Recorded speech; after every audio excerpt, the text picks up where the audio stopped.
morning, and thanks for coming out.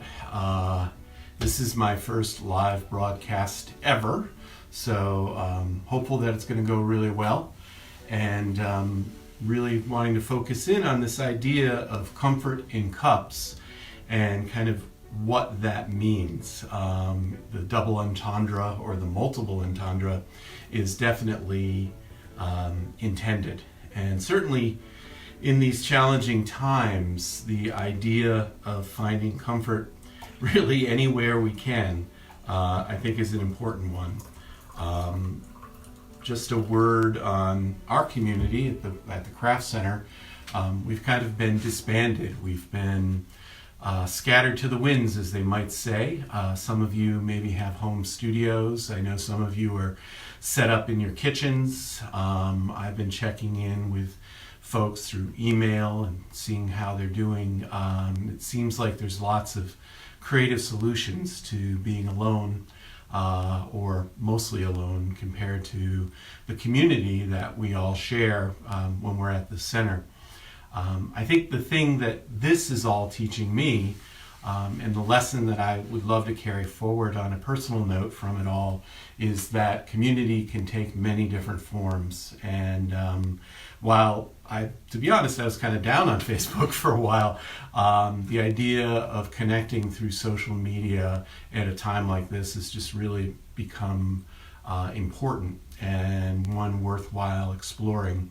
And so my commitment, I appreciate all of you coming out this morning, and my commitment is to try to do this every Friday morning for as long as we need to, or I need to, because I'm doing it not only for all of you, but also for myself to reconnect with this community.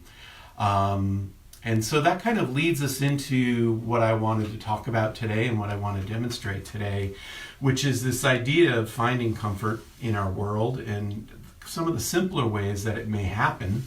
As a potter and someone who makes and uses pots, I think about this a great deal. In particular, I think about it not just in the studio, but in the room that's right above us here in my home, which is our kitchen, where these pots are used. And originally I was going to start out up there and then bring you all down the stairs, but I thought that might induce a little bit of motion sickness, maybe?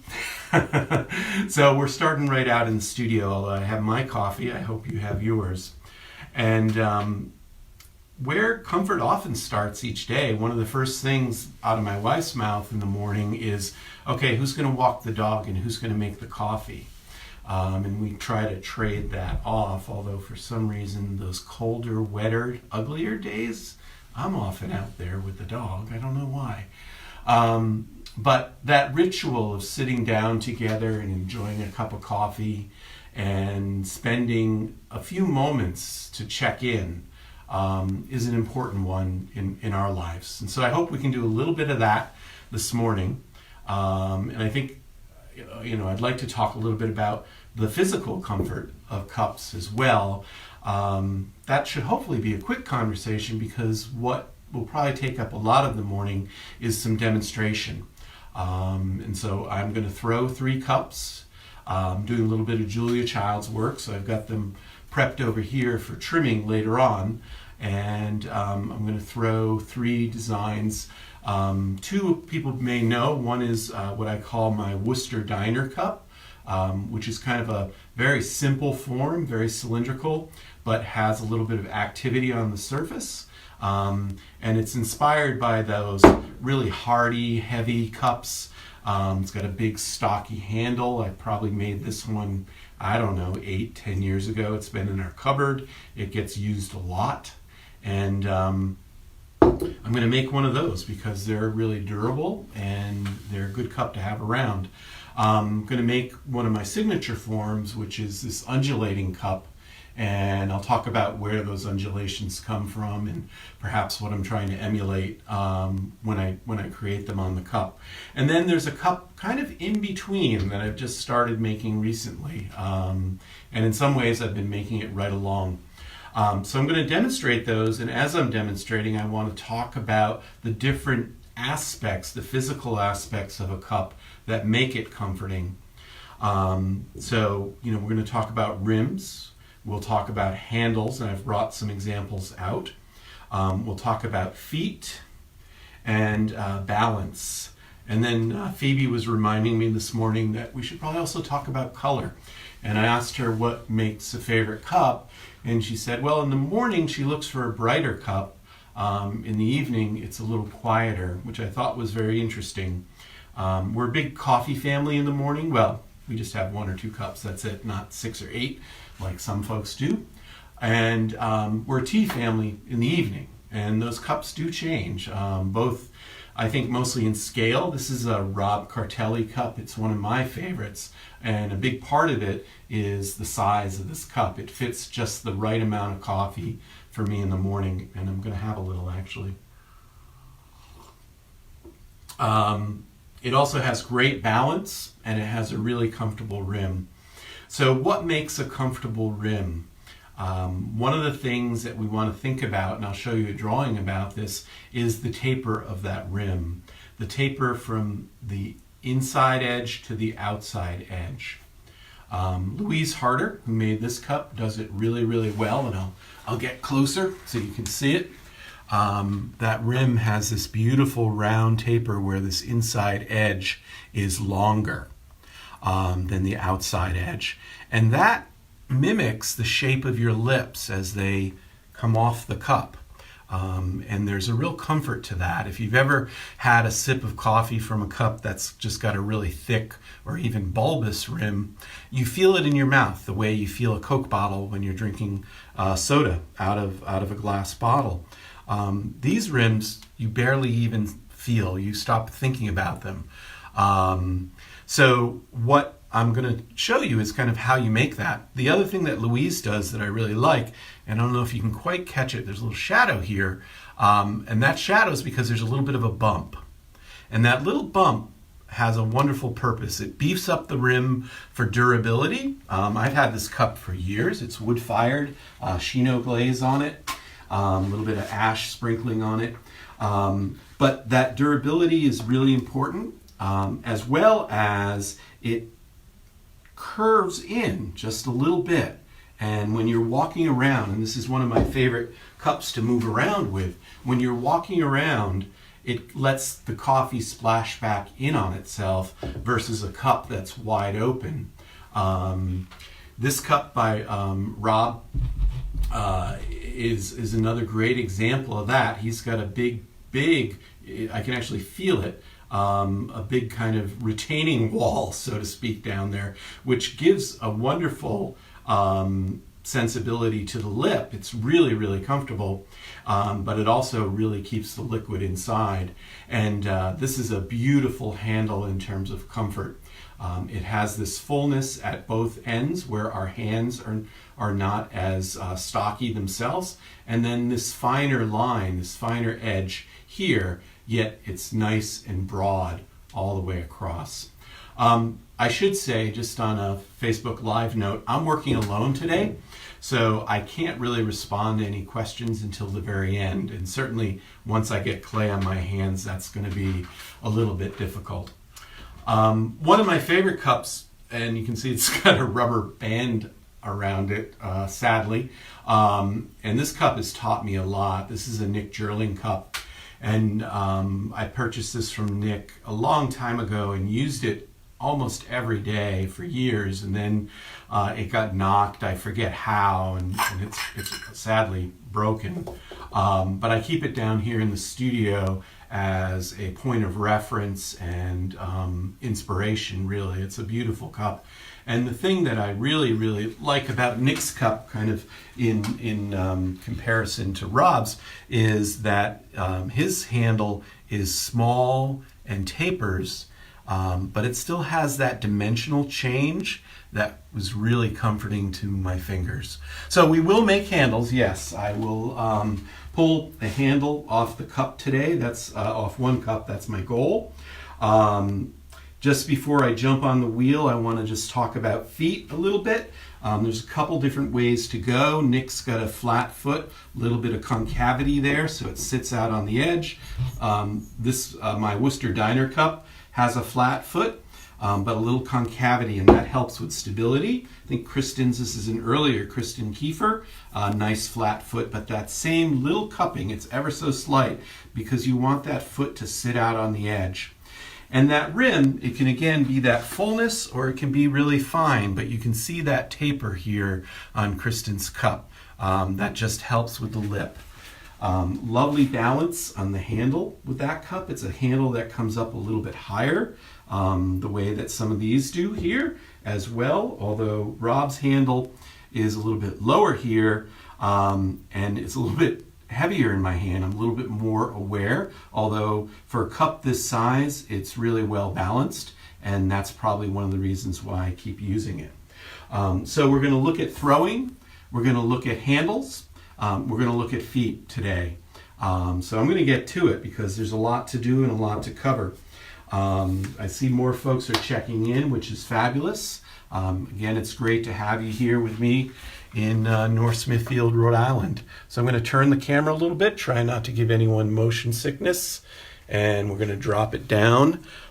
This is going to be hands only. You really don't get to see much else of me, but this is a view that I often encourage students to take, is to look over my shoulder and see what's going on with the hands and the finger positions, so on and so forth. Let's get the wheel on. Let's have another sip of coffee. And so I'm going to work with a pound and a quarter of clay. This first cup is going to be thrown as a one-off. It's a flat bottom cup. I want to get really good compression against the wheel head. And the next two cups are going to be thrown off a small hump. And I'll talk about why I might choose to do one versus the other.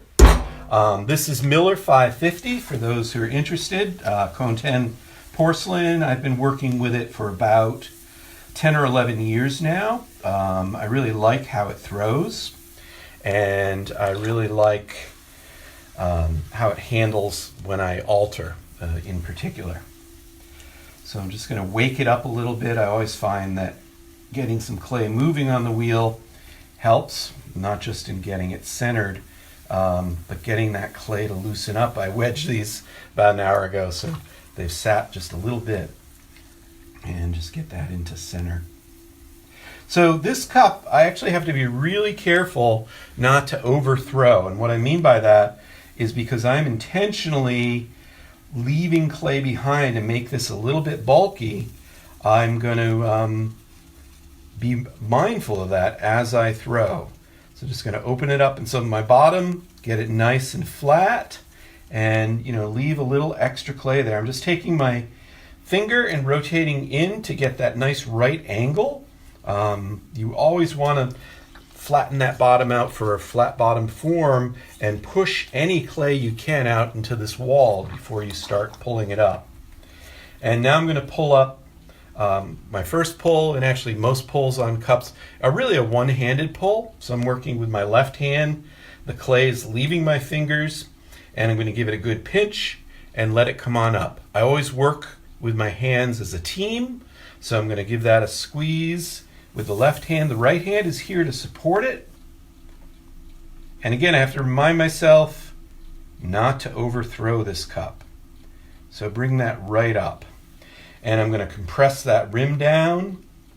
And I'm already starting to think about, even though that's my first pull, I'm already starting to think about the shape of that rim and what I want that to be like. And again, we're going for that taper. So give it another pull.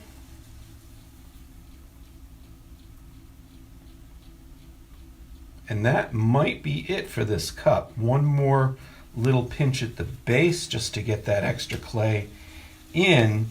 But again, I don't want to overthrow the clay. It's my Worcester diner cup, so it's got to have that bulk, that heft, and that durability. So at this stage, I'm going to set that rim, and I'm just going to take a break off the wheel for a second and bring this over. So what I'm talking about, if you didn't quite see it on the cups I was showing you, is instead of making a symmetrical wall, which is what I have right now, like number one here, on the inside edge, I'm going to stretch this line out and create a taper. So this is the outside, that's the inside, and there's going to be a little bit of bulk down here. Again, that can help keep the coffee or the tea or whatever you're drinking in the cup.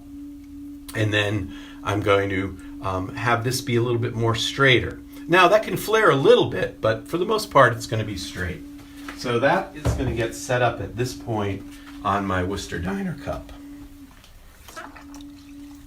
And really the way I'm doing that is I'm just going to work with my forefinger here and give it a little squeeze. My thumb's pushing in. I'm supporting the wall really from below so that I don't collapse it. Some people will do this with a rib or another tool. I like to just do it with my fingers. All right, so I got that edge pretty well set up. Maybe one more little pull. And really just checking in with that clay wall at this stage. And I like to rib when I'm throwing, so I'm going to rib using one of my favorite straight edges.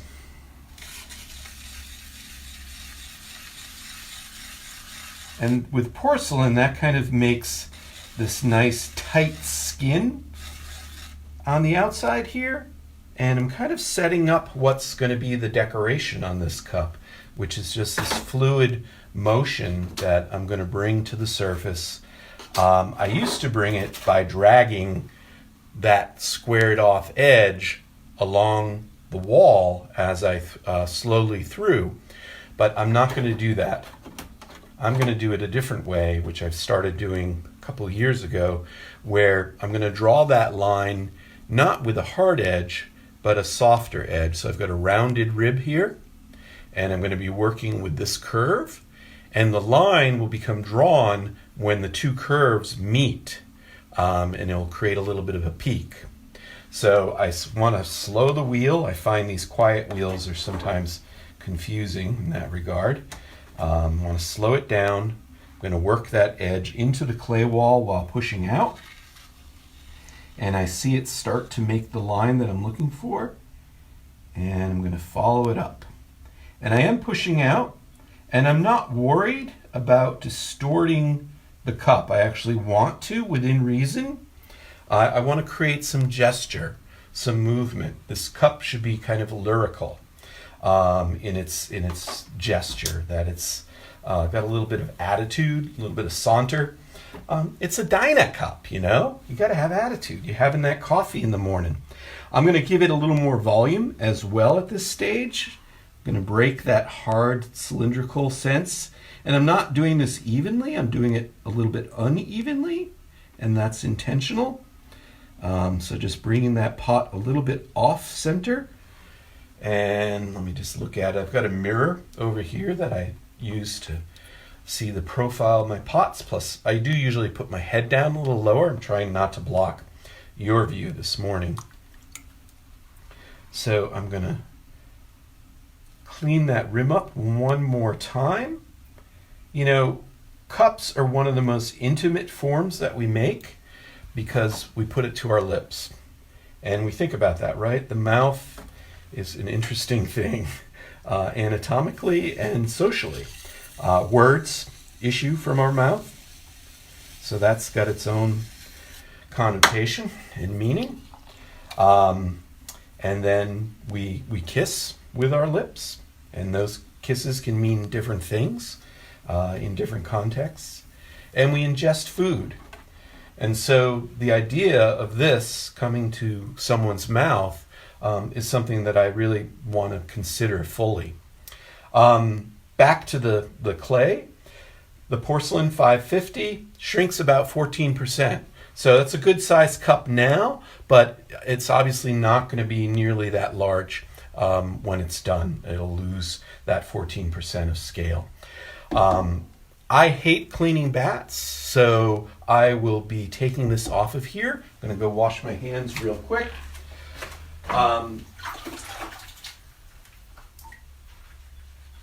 Just want to get them clean enough that I can lift this up. I forgot to put a board out, so I'm going to do that as well. Sorry about that, folks. There we go. So I like to work off the wheel onto boards.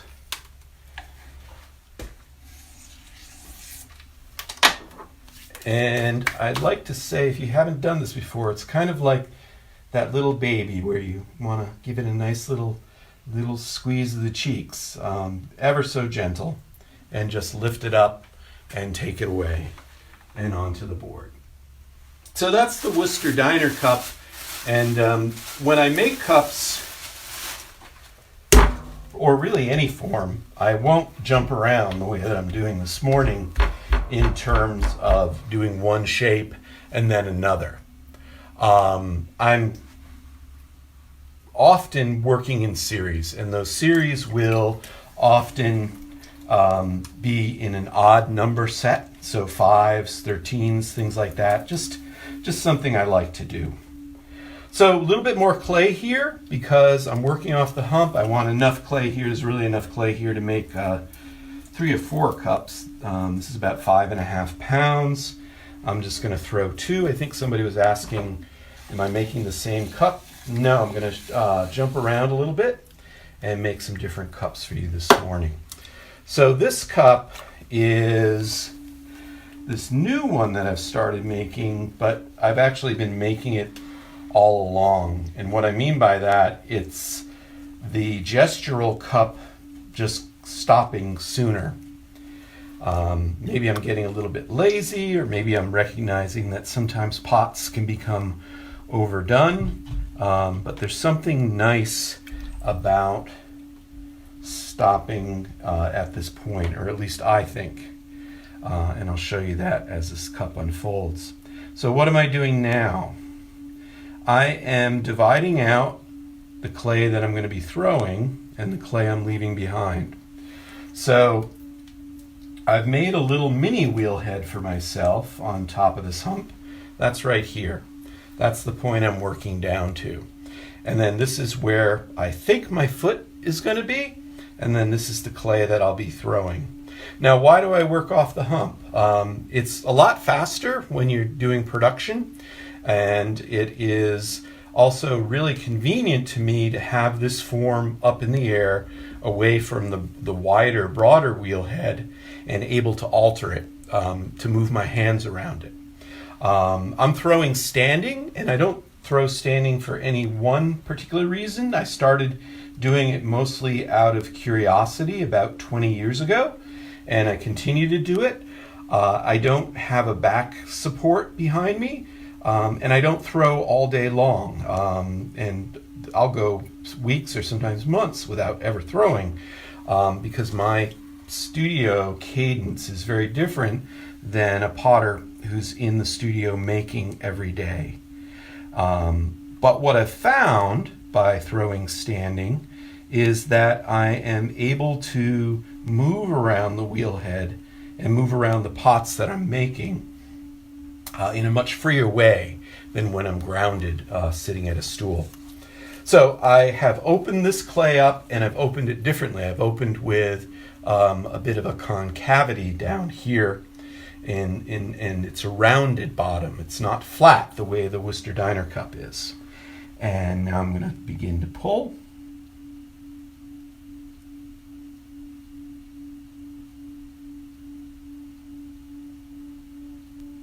And unlike the Worcester Diner, I'm not going to intentionally leave a bulk of clay behind.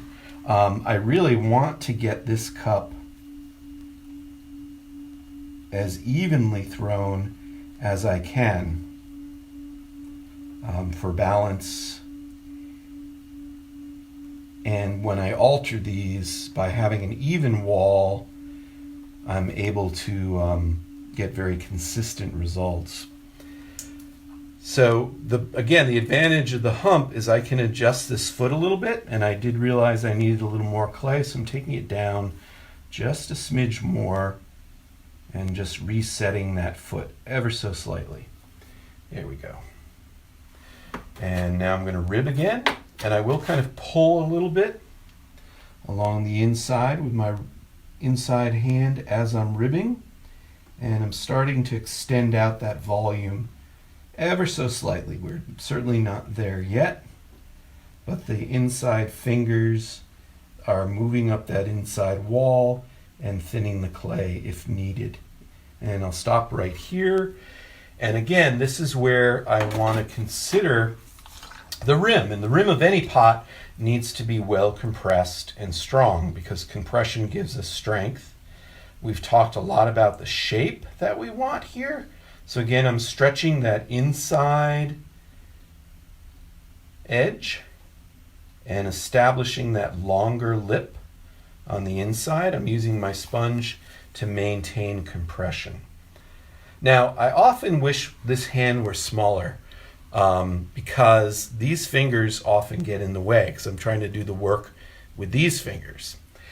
So I'm going to reach in and try to keep these folded up and start to bring some volume to this cup. There we go. And because I've ribbed the outside, I really don't have to follow my fingers as closely. And this is a double gourd form that I really enjoy making. And so I'm going to create two areas of volume. And for those of you who know my cups, you see that that's the heart of the wavy cup or the altered gestural cup. Back to just resetting that rim, and you'll see me do that again and again because I really want that rim to hold up. And let me just get this foot right. I'm just going to tune that angle ever so slightly. So a lot of people are afraid of the hump because they've either experienced or heard about S-cracks. And my hat is off to Simon Levin and his interns who did a lot of research a few years ago and wrote a wonderful article about S-cracks. And what they found, because for a long, long time, and I know I taught it this way, that S-cracks were a result of compression, not getting enough compression down in the bottom and not getting enough compression because you're coming off the hump versus the wheel head, which is a harder base to work against. And what Simon found is that, yes, compression is important, but the thickness of that foot and the differential of thickness. And so you don't want to leave a great thickness behind, nor do you want to have a particularly thin area, because that thickness and that consistency of thickness is going to allow for even drying and mitigate any stresses that might happen. So once I read that article and I started to follow that practice, my S-cracks, they didn't disappear, but they've really become minimal. There is one little thing I do right before I trim, and I'll show you that in a few minutes, where I give the base just a little squeeze. Just going to chase out the water that's in there, and looking at this from the side, I can see that it needs a little more volume. So just a little pressure and a little wheel speed just to drive that volume out.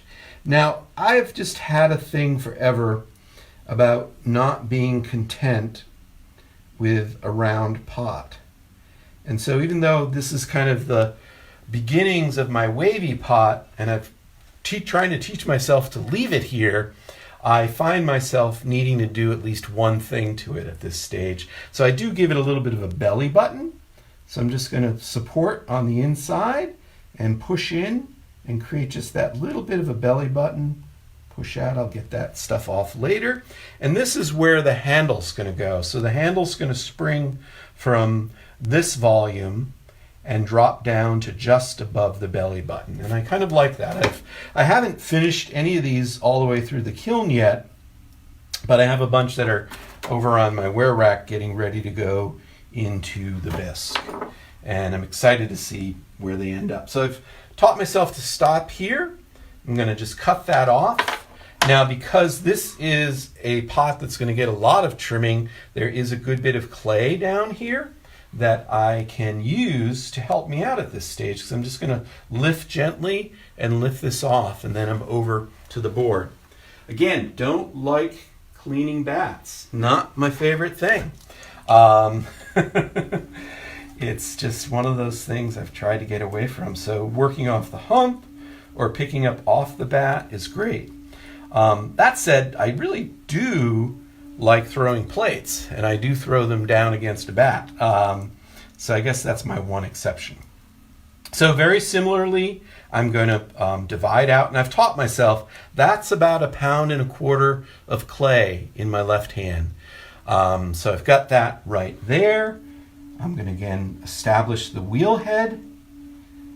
Going to lift this up a little bit. And this porcelain is really great stuff. It's really responsive.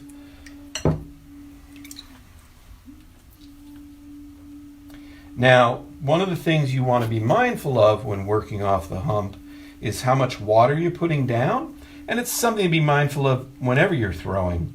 It's not bad to use water. Don't get me wrong about that. But come back and get it. So I've got all this stuff here that I can just lift up off the wheel head and just glide that up over the clay. That is such wonderful lubricant for the throwing. It's the finest particles that are washing away from the clay, and it makes everything move really smoothly. And it's better just to grab that stuff than to keep putting water down. And that's true with any pot, but it's also really true with throwing off the hump, because if you keep putting water down on this, by the time you get to that clay on the bottom, it is going to be saturated. It's going to be soft, and it's not going to have a lot of bones for you. So again, just getting that open, getting that nice concavity set up, setting that foot. Again, that's my wheel head. That's my foot. This is the clay I'm going to throw. Nice pinch. I think one of the other things people might notice is I love to throw with a sponge in my hands. It's just something I taught myself to do years ago, and it's what I continue to do now. And it really lets me control the water and really control the touch on the clay. So another pull. And I'm sorry, I can't do your questions now because the camera, my phone, is pointing down. I see bubbles popping up, but I'll try to get back to them after we wrap up this morning, if I can still see them. Again, I'm a novice here to Facebook Live, so I hope it's going well for everyone. And this is Tom O'Malley from the Worcester Center for Crafts, and I'm coming to you from my studio in Forestdale, Rhode Island. Okay, so I've got that rim set up. Again, a little bulk here. I'm going to rib and dry that clay off. Start to work that volume out. And I just really enjoy how smooth that becomes. My eye really enjoys that.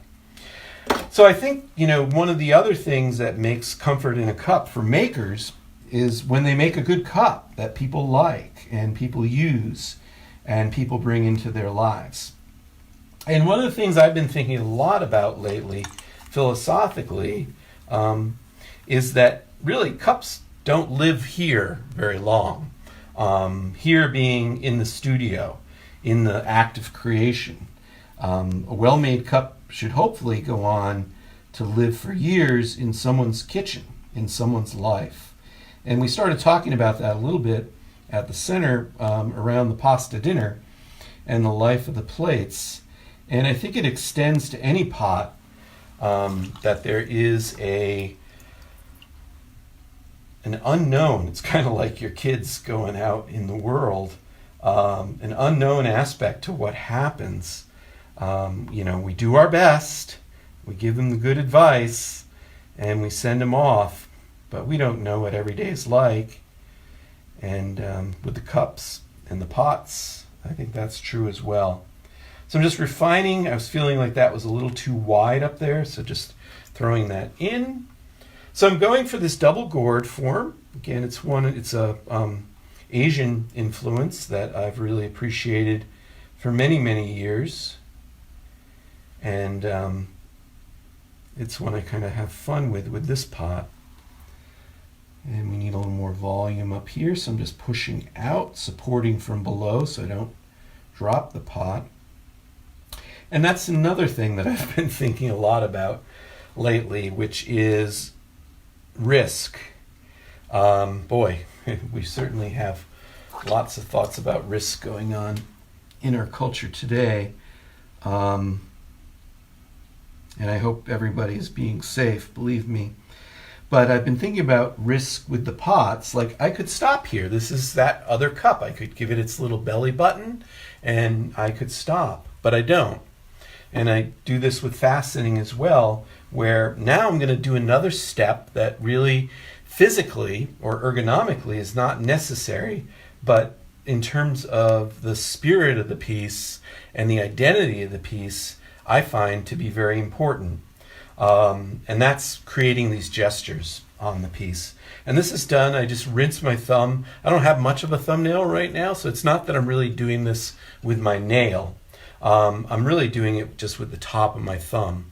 And then the counterpoint is on the inside. Actually, it ends up being my middle finger. My middle finger is going to be pushing out as I'm pushing in.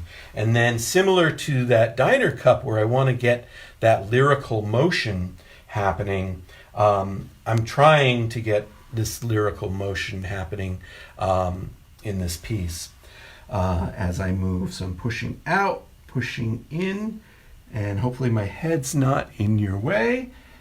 I'll look in the mirror more, which I don't usually do. I can see it, yes. And very slowly with the wheel. And ooh, I might have pushed this over too far. But you can see it really roughs the piece up. Now I've got this big, lumpy, wobbly blob on the wheel. And I have to come back and kind of recenter it and kind of evaluate, gee, did I get the motion? Did I get the form that I want? Put it back on center. And this is where this 550 porcelain is really great. And then I can come in and work that volume a little more stretching. I grew up in my clay life throwing on Shimpo wheels. It's what I learned on back in high school, RK2, orange one back then. And I've bought two of them over the years. This one is a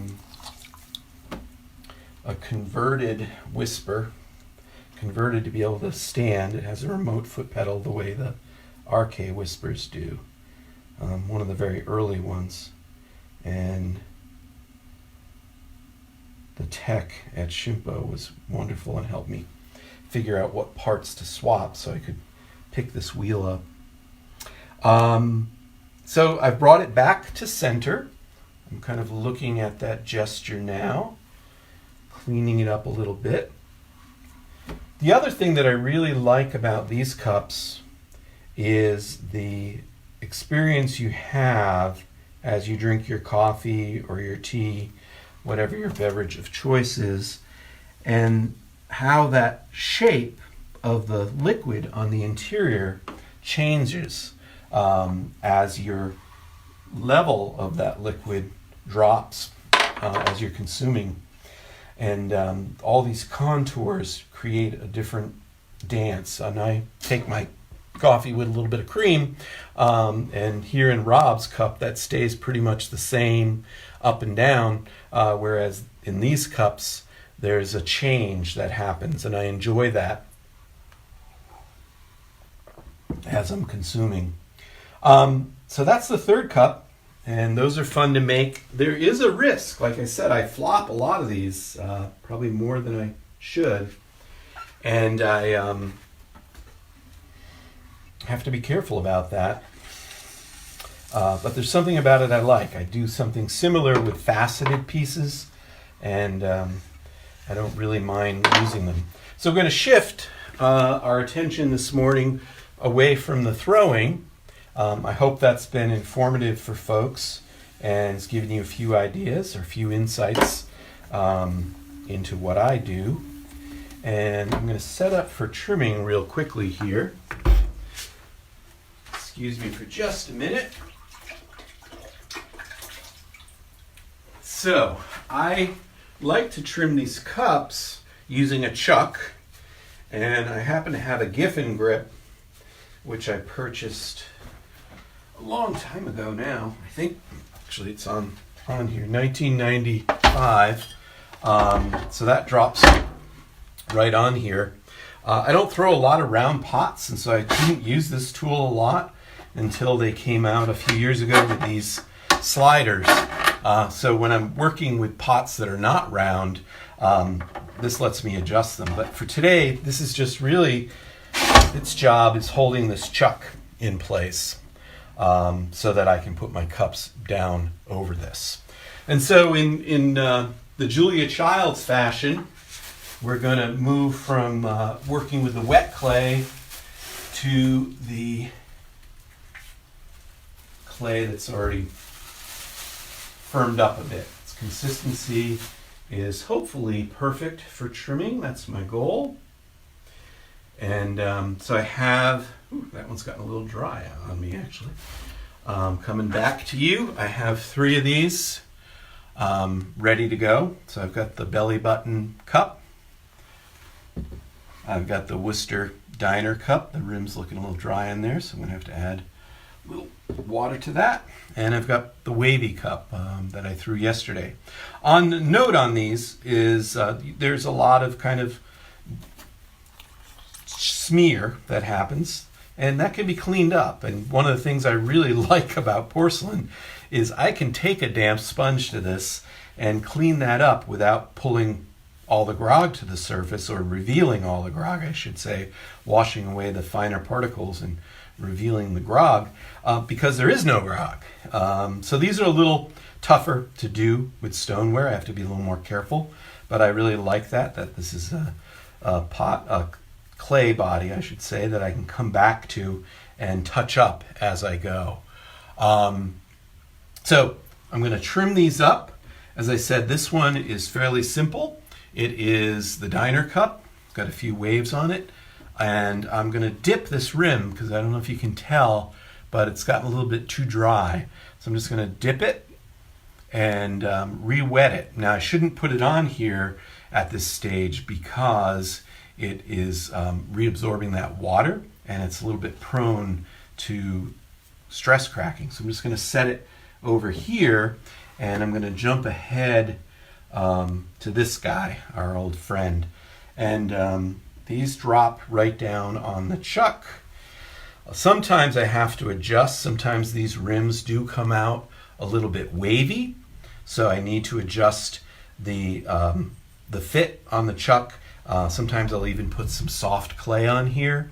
If I'm doing something like that, I'm going to saturate the chuck to minimize the fact that it would dry that soft clay out. And you can see the top of the chuck has clay on it, and that's left over from trimming, I think, some bottle forms, or vase forms actually.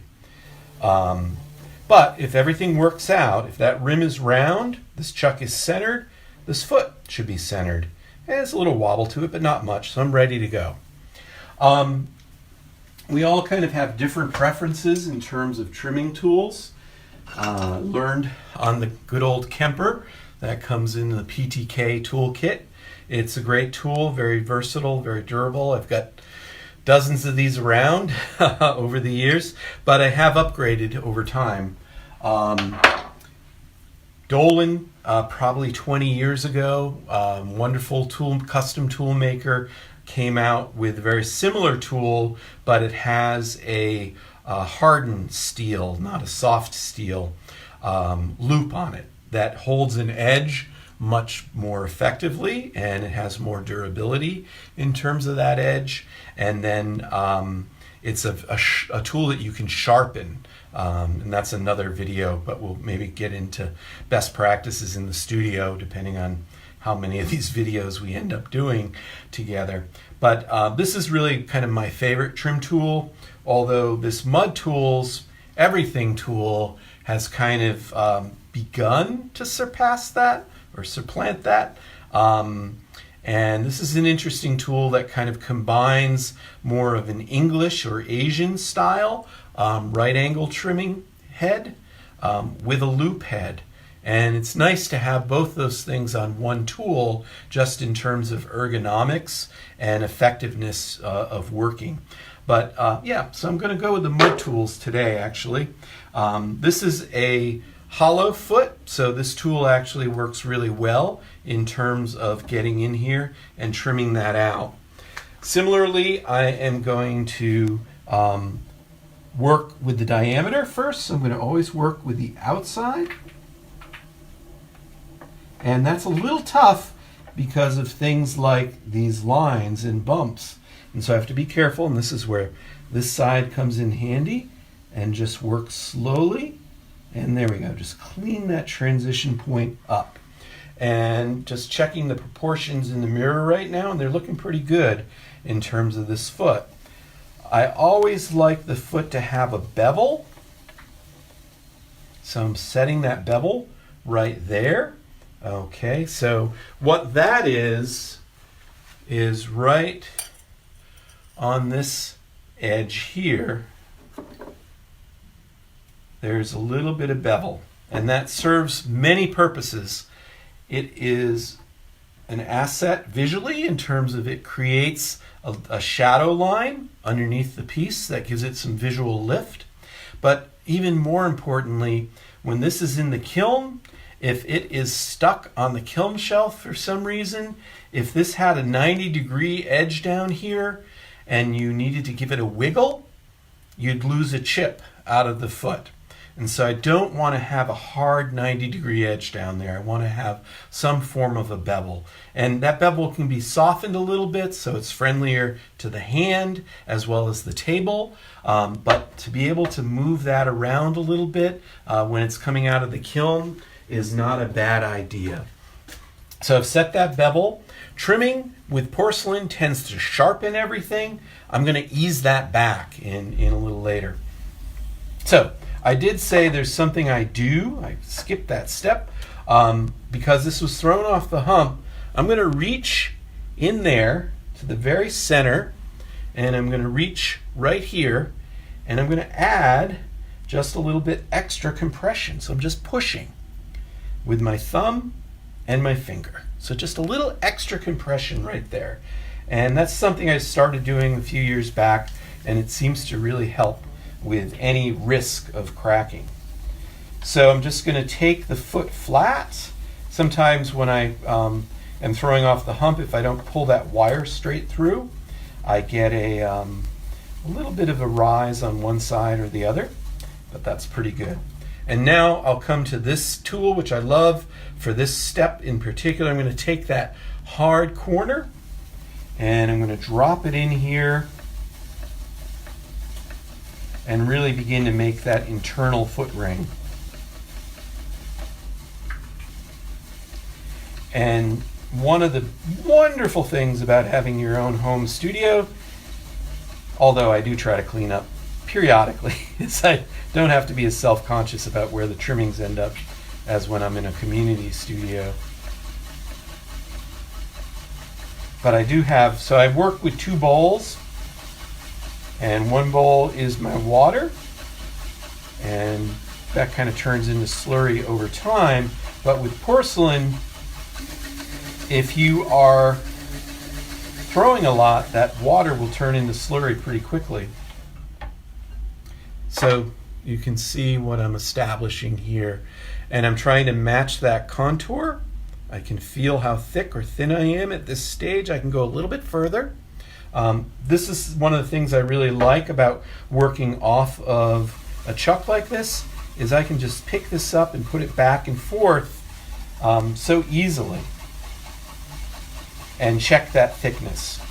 And I know this pot, so I really didn't talk about, if you don't know where your wall thickness is, you've got to check in with that before you start trimming. And I didn't really talk about that because it's second nature to me, in that I know this pot so well. So I'm pretty happy with that because of all the gesture on the pot. I'm I'm going to add just a little bit of gesture in the foot ring.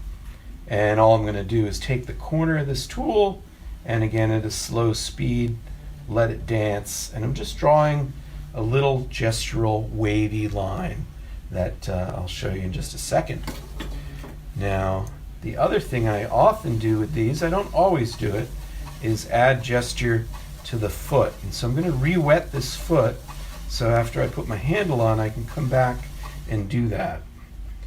All right, so that's the internal foot ring that will sit up on this pot.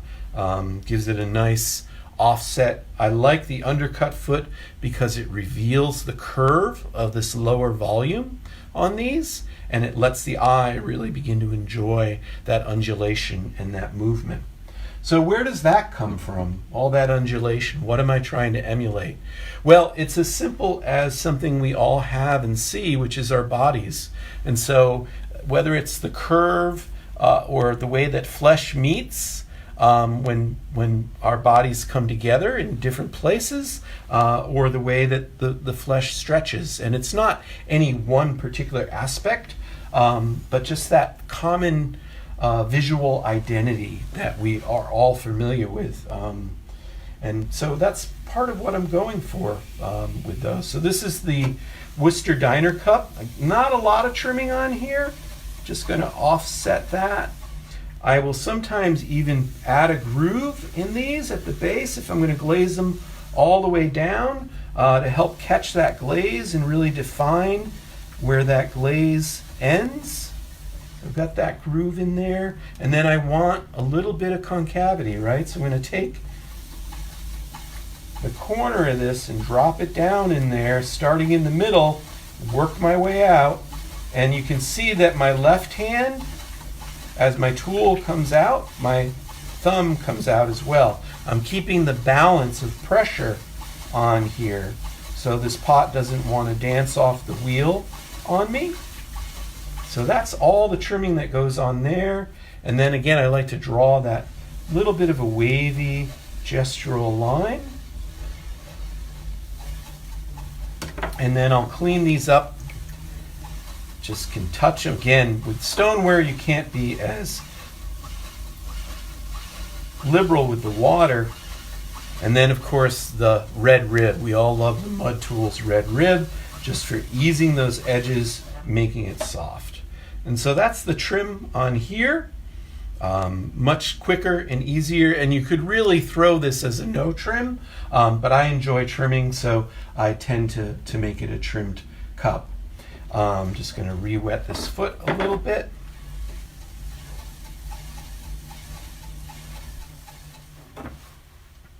And we'll come back to that in just a second. So I'm going to grab this guy. This guy trims very similar to that one, so I'm really not going to bring you through that today. We're going to move over and get a handle on here, and then we'll get the final altering of this foot, and then get a handle on here. Okay? Hope we're all doing well. Again, this is Tom O'Malley from the Worcester Center for Crafts, and I'm coming to you today from my studio in North Smithfield, Rhode Island. So here we go. Pardon the movement of the camera. Just going to reset a little bit, get these cups we talked about earlier out of the way. All right, handles. We can come up a little higher. Sorry about that. Here we go. So handles. Years ago, I know when I was first trained to make handles, I worked in a production pottery, and we would pull boards of handles. We'd take a board this size and fill it with a line of handles, and then we would attach the handles and put them onto the cup. It worked, but the handles tend to look very, very prefabbed, I guess. They weren't as integrated into the cup as much as I maybe liked or appreciated in other people's handles. And I think when I started making these cups in the early 2000s, I wanted a handle that really felt like, as I was saying earlier, felt like that flesh just being pulled out, that extension of the body. And so I started to transition to pulling handles off of the cup. And I didn't really have a resource. I didn't have a teacher or a mentor who had shown me that. So I went to Michael Cardew's Pioneer Pottery, the book that he published many, many years ago now. And in that book, there is a verbal description, written description, I should say, of the steps that one takes to pull a handle off a pot. It's a book that actually you can use to set up your pottery, hence Pioneer Pottery. It has kind of all the instructions you might need. And I know the potter up in Maine, Scott Goldberg, learned a great deal. He's kind of self-taught, and that book was a big influence on that. So my clay's drying out a little bit, so I'm just re-wetting by dipping in my bowl. I'm just going to grab a couple tools here. And I'm going to pull out, there we go. That'll be enough. Just want to get some slurry. Again, I use those two bowls so I don't always accumulate a lot of slurry. And I have my handle clay, which is just a well-wedged, same piece of clay that the cups are made from. And one of the things that I've come to recognize with pulling off the cup is that you want to start with a piece of clay that's proportionally correct to your cup. And what I mean by that is, when we're taught to pull handles from a lump of clay, we're not necessarily thinking about the source, because we're going to pull a lot of handles from that. It sometimes can even be quite large. But with pulling them off the cup, I'm going to do much better if I start with just a smidge more. I just need a little extra, just in case. And the handle proportionately and the pulling proportionately will go much better. So all I've done is roll that round in my hand. Now something that's important here is I've begun to establish a taper. And Nick's cup really kind of shows how this may play out. See how it's thicker there, and it comes down, and it's thinner here where the handle meets the foot. I was on a bike ride years ago on the East Bay bike path, and there had been a big storm a few days before, and there are all these tall grasses off to the side of the bike path, and all these long leaves in these grasses that have this beautiful parabolic taper at the end. And I saw this one leaf that came around in the most perfect arch and was stuck down at its base. And it was just the profile of the most elegant handle. And I stopped and I said, why? How would a plant, how would a leaf know how to make that?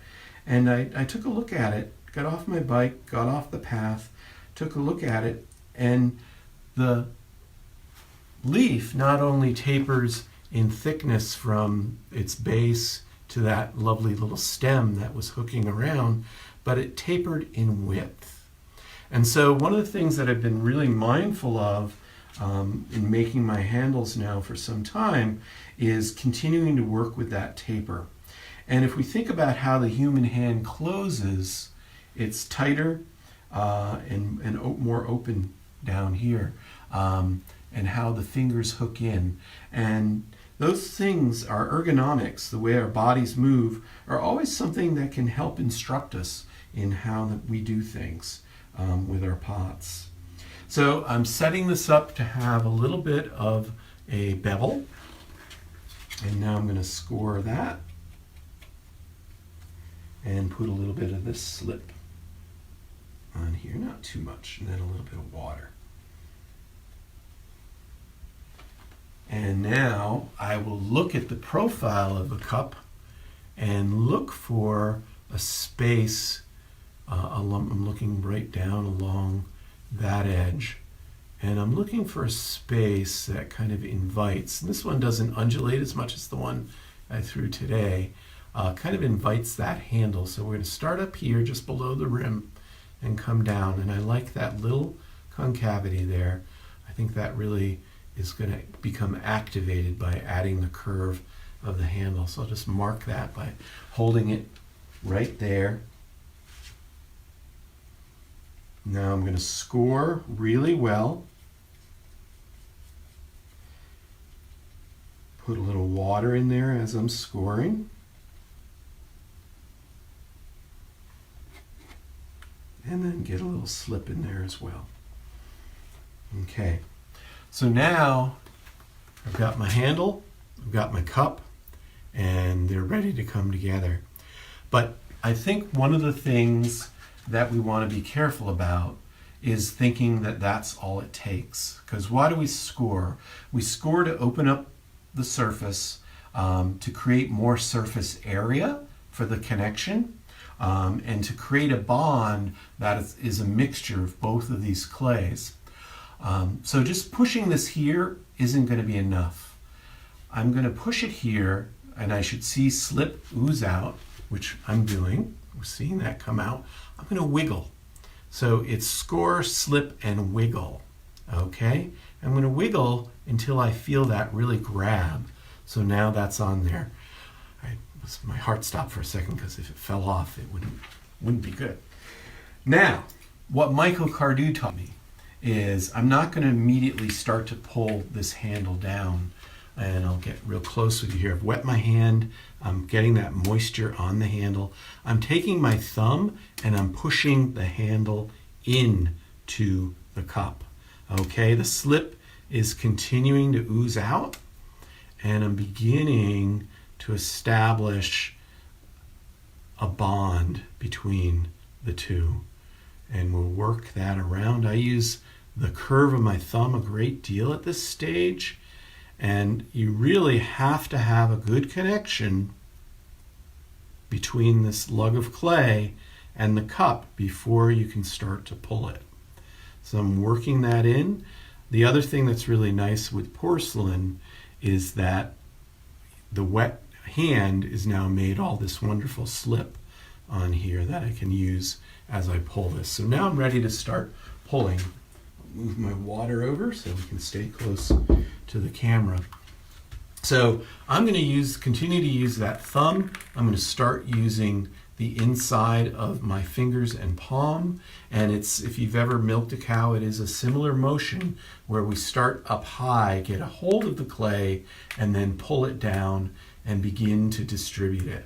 So that thumb is reaching up into that clay, and I'm moving this cup so you can see it, but I would usually just kind of hold it still. And we begin to see the clay stretch. And I want to keep both the taper along here, or even establish it more. And I want to keep the taper from here to here. Again, that blade of grass was a real wonderful lesson that I learned that day. And at this stage, I'm feeling like the clay is moving very smoothly. There aren't any lumps. And I'm now going to change to a scissor motion. So I'm going to reach around, and I'm increasing the pressure of that squeeze as I get down the handle. And you can see that's now attenuating the thickness, the change of thickness from here to here. So that's just using these fingers. I'm also going to start to hold my cup at a little more of an angle and start to add a little curve in here. And we'll come back to that in a second. Re-wet my hand. All right, so now, again, this is a cup I know well, so I know where this handle usually lands. And again, I picked that little line right there. So that's where we're going to end up.